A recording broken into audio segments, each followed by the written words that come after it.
Haftaning payshanba kuni Yoshlar kuni munosabati bilan hokimligimizda o'tkazilgan rahbar va yoshlar uchrashuvida o'z yo'nalishim bo'yicha ishtira murojaat qilgan edim. Murojaatim o'sha yerni o'zida hal bo'ldi. Toshkent shahar model texnik ta'minot bazasiga xizmat qilib keldim. Haftaning payshanba kuni Yoshlar kuni munosabati bilan tuman hokimligi binosida tuman hokimi, tuman tashkiloti rahbarlari bilan uchrashuv bo'lib o'tdi. Uchrashuvda yoshlarni qiziqtirgan savollari, o'z biznesini boshlamoqchi bo'lgan yoshlar va ishsiz yoshlar o'z murojaatlarini bildirishdi. Buning uchun tuman rahbarlariga o'z minnatdorchiligimizni bildiramiz.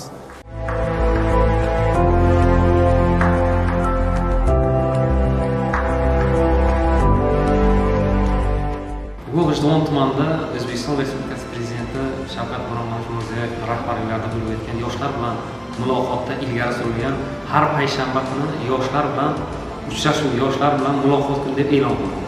Bu muloqot kuni bugun G'o'g'iston tumanida amaliy natijasini berdi deb hisoblaymiz. Bugun G'o'g'iston tumani hokimi, G'o'g'iston tuman prokurori hamda G'o'g'iston tuman ichki ishlar bo'limi boshliqlari hamda tegishli korxona tashkilot rahbarlari bilan birgalikda 1 yillik muddatli harbiy xizmatni tugatib tumanimizga qaytgan yoshlar hamda ishsiz muammoli yoshlar bilan uchrashuv bo'lib o'tdi.